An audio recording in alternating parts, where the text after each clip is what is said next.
Estudo do livro Roteiro, livro de Emmanuel, psicografia de Chico Xavier, mediunidade, lição 27. Se permitirmos, esta lição nos levará a um entendimento mais profundo do que a mediunidade significa para a humanidade e para as nossas vidas, para o nosso caminho evolutivo. Emmanuel nos dá diretrizes importantes e fundamentais para esta compreensão. Assim, para bem compreendermos a lição que nos convida a mais um passo neste roteiro evolutivo que é este livro, busquemos definir a mediunidade. A mediunidade é a faculdade dos médiuns. Os médiuns são pessoas acessíveis à influência dos espíritos e que lhes podem servir de intermediários. Revista Espírita de 1859. Todo aquele que sente num grau qualquer a influência dos espíritos é por este fato médium. Essa faculdade é inerente ao homem, não constitui, portanto, um privilégio exclusivo. Pode, pois, dizer-se que todos são, mais ou menos, médiuns. Allan Kardec, Livro dos Médiuns, capítulo 14. Mediunidade espírita, porém, é a que faculta o intercâmbio consciente, responsável entre o mundo físico e o espiritual, facultando a sublimação das provas pela superação da dor e pela renúncia às paixões, ao mesmo tempo, abrindo à criatura os horizontes luminosos para a libertação total, mediante o serviço aos companheiros do caminho humano, gerando amor com os instrumentos da caridade redentora, de que ninguém pode prescindir. Joana de Ângeles, livro Oferenda, psicografado por Divaldo Franco.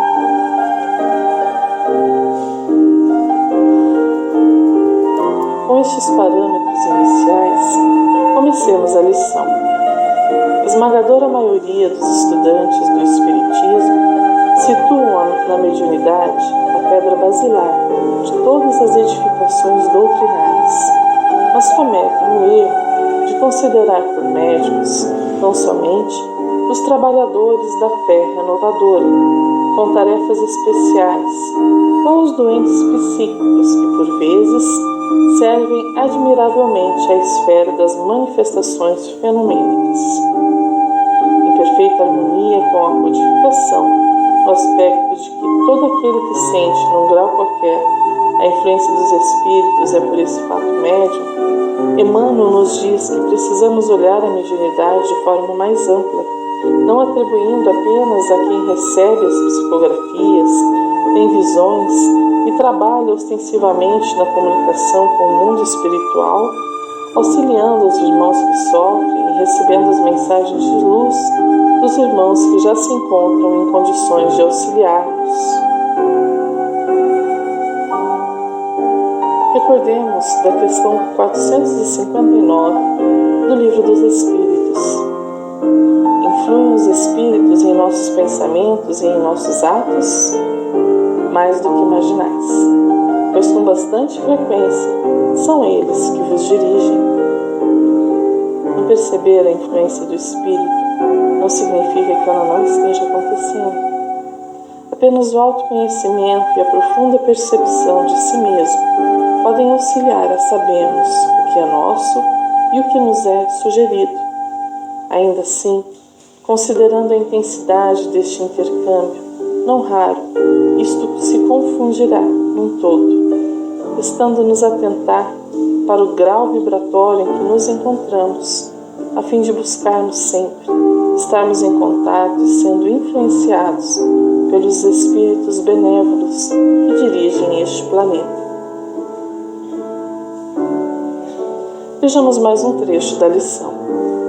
Antes de tudo, é preciso compreender que tanto quanto o tato é o alicerce inicial de todos os sentidos, a intuição é a base de todas as percepções espirituais e, por isso mesmo, toda inteligência é médium das forças invisíveis que operam no setor da atividade regular em que se coloca. A intuição é a base de todas as percepções espirituais.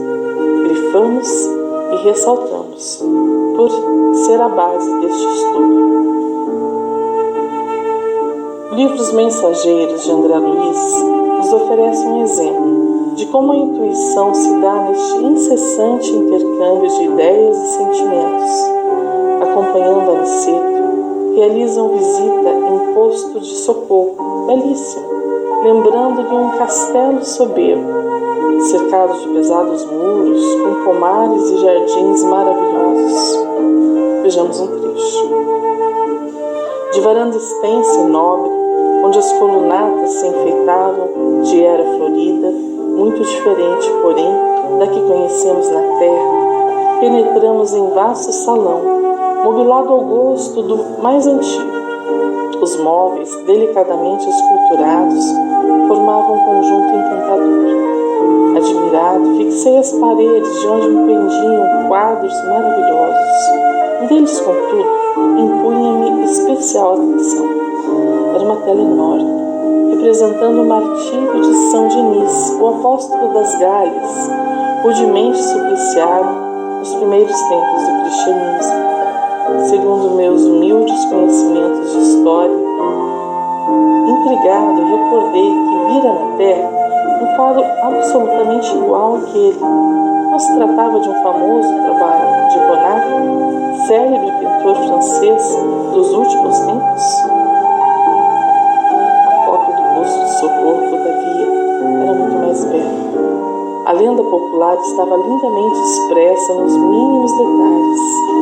O glorioso apóstolo seminu com a cabeça decepado, tronco aureolado de intensa luz, fazia um esforço supremo por levantar o próprio crânio que lhe rolara aos pés, enquanto os assassinos o contemplavam, tomados de intenso terror. Do alto, via-se descer um emissário divino, trazendo ao servo do Senhor a coroa e a palma da vitória. Havia, porém, naquela cópia profunda luminosidade, como se cada pincelada contivesse movimento e vida. Lembrando-me a admiração, observando-me a admiração, Alfredo falou sorrindo. Quantos nos visitam pela primeira vez estimam a contemplação desta cópia soberba? Assim, retorquei, o original, segundo estou informado, pode ser visto no Panteão de Paris. Engana-se, elucidou o meu gentil interlocutor. Em todos os quadros, como nem todas as grandes composições artísticas, são originariamente da terra. É certo que devemos muitas criações sublimes à cerebração humana, mas neste caso o assunto é mais transcendente. Temos aqui a história real dessa tela magnífica.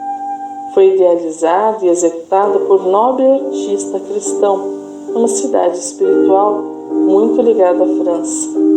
Em fins do século passado, embora estivesse retido no círculo carnal, o grande pintor de Bayonnet visitou essa colônia em noite de excelsa inspiração, e ele, humanamente, poderia classificar de maravilhoso sonho. Desde o minuto em que viu a tela, Florentino Bonnat não descansou enquanto não a reproduziu palidamente, em desenho que ficou célebre no mundo inteiro. As cópias terrestres, todavia, não têm essa pureza de linhas e luzes, e nem mesmo a reprodução sob nossos olhos tem a beleza imponente do original, que já tive a felicidade de contemplar de perto, quando organizávamos aqui no posto homenagens singelas para a honrosa visita que nos fez o grande servo do Cristo. Para movimentar as providências necessárias, visitei pessoalmente a cidade espiritual a que me referi. Grande espanto apossara-me do coração. Vi agora explicada a tortura santa dos grandes artistas, divinamente inspirados na criação de obras imortais. Agora reconhecia que toda arte elevada é sublime na terra, porque traduz visões gloriosas do homem na luz dos planos superiores. Parecendo interessado em completar meus pensamentos, Alfredo considerou: o gênio construtivo expressa a superioridade espiritual com livre trânsito entre as fontes sublimes da vida. Ninguém cria sem ver, ouvir ou sentir. E os artistas de superior mentalidade costumam ver, ouvir e sentir as realizações mais altas do caminho para Deus. A explicação de Aniceto nos remete ao que Emmanuel nos está sinalizando nesta lição. Ninguém cria sem ver, ouvir ou sentir. Mas não basta saber. É preciso que vivamos como quem sabe, pautando nossas vidas, nossa conduta, nosso querer neste conhecimento, buscando bem incessantemente, para também termos acesso a este mundo magnífico, tão bem demonstrado pela arte. Sigamos em frente. Dos círculos mais baixos aos mais elevados da vida, existem entidades angélicas, humanas e subhumanas, agindo através da inteligência encarnada, estimulando o progresso e divinizando experiências, grunindo caracteres ou sustentando abençoadas separações, protegendo a natureza e garantindo as leis que nos governam. Assim, como o artista capta a inspiração para pintar uma linda obra, podemos ser influenciados a persistir em vícios que nos fazem mal e prejudicam o nosso viver. Vejamos este outro exemplo, também de um livro, de André Luiz. Em sua residência, o Sr. Cláudio Nogueira descansava em um sofá, lendo um jornal vespertino e fazendo uso do cigarro em demasia. A essa altura, surgiram dois irmãos desencarnados, abordando e agindo sem cerimônia. Um deles tateou-lhe um dos ombros e gritou insolente: "Beber, meu caro, quero beber." A voz escarnecedora agredia nossa sensibilidade auditiva. Cláudio, porém, não lhe pescava o mínimo som. Mantia-se atento à leitura, inalterável. Contudo, se não possuía tímpanos físicos para qualificar a petição, trazia na cabeça a caixa acústica da mente sintonizada com o paciente.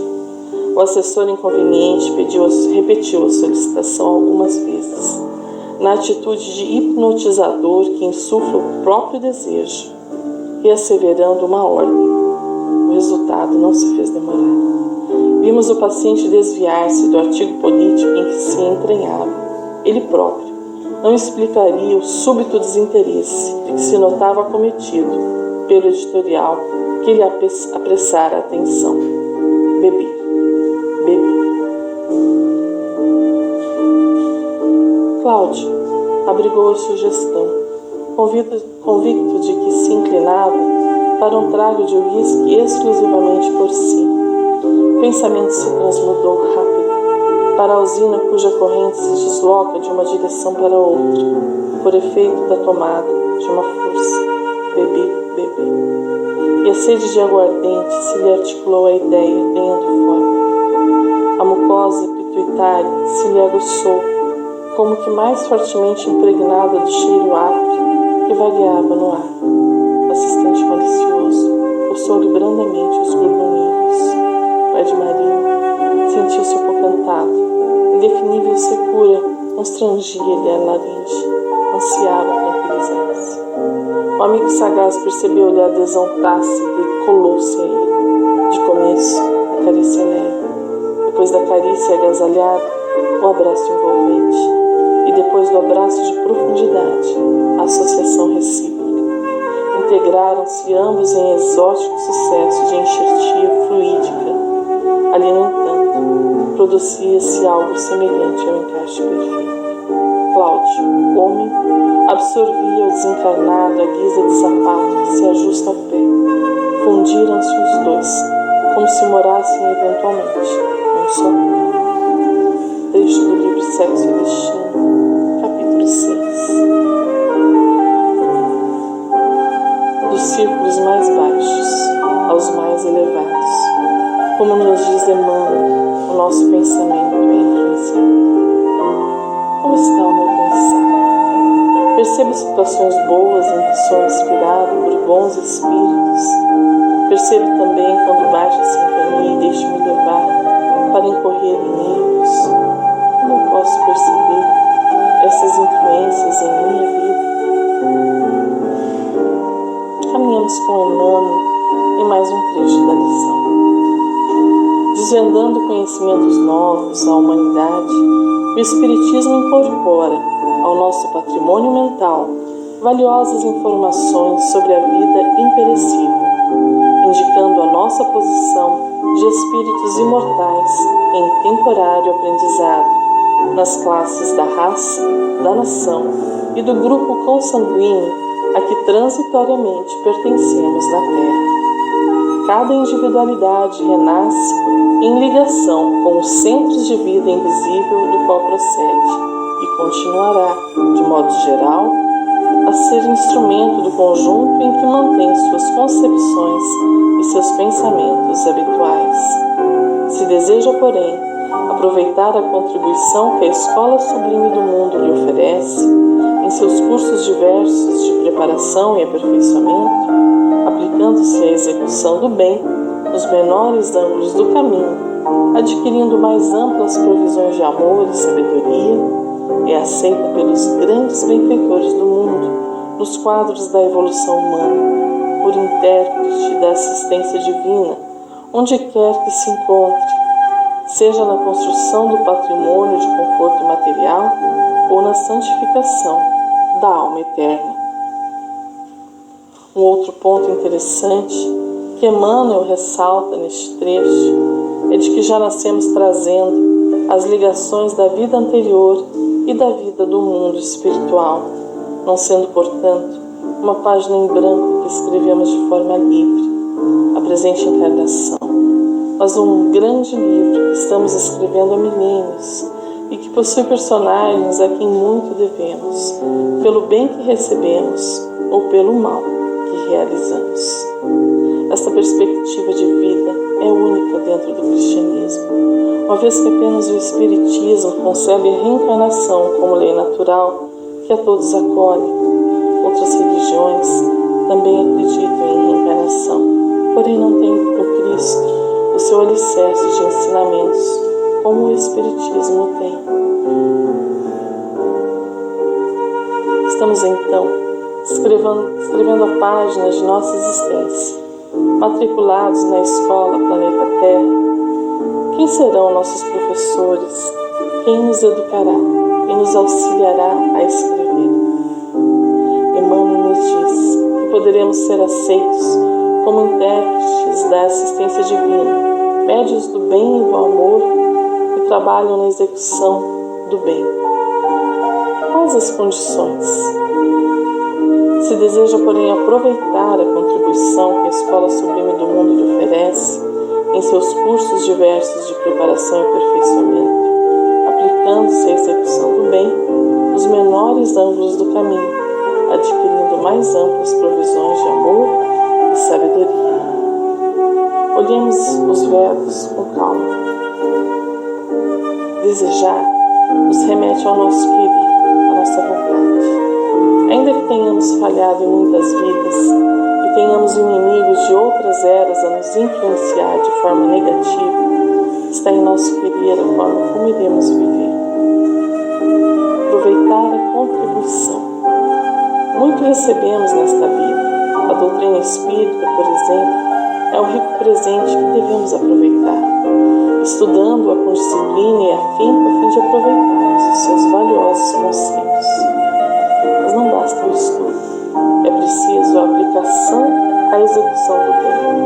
É este o sentido que encontramos na carta de Tiago, capítulo 2, versículo 17. Assim também a fé, se não tiver as obras, é morta em si mesma. A verdadeira fé, acredita, reconhece o bem como o caminho e o amor, que única solução para as mazelas do mundo, assim busca praticar, angariando provisões de amor e sabedoria. São as duas asas que nos conduzirão, o amor e a sabedoria, como bem ensina Emmanuel. Sigamos em frente. É necessário, contudo, reconhecer que na esfera da mediunidade, cada servidor se reveste de características próprias. O conteúdo sofrerá sempre a influenciação da forma e da condição do recipiente. Essa é a lei do intercâmbio. Uma taça não guardará a mesma quantidade de água suscetível de ser sustentada numa caixa com capacidade para centenas de litros.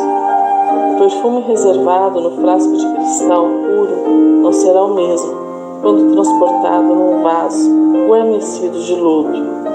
O sábio não poderá tomar uma criança para confidente, embora a criança, invariavelmente, detenha consigo tesouros de pureza e simplicidade que o sábio desconhece.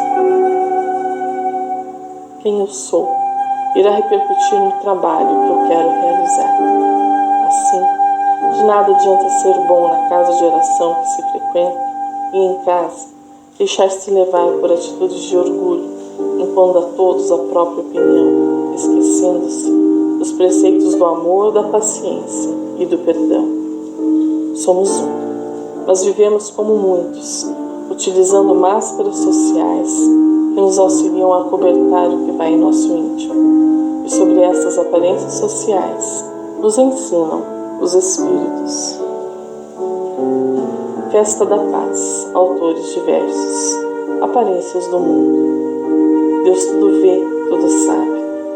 Falava Clarencio França, mas furtava no comércio o que levava à balança. Pedro Ventania. Condenava qualquer jogo o amigo Joaquim da Mota.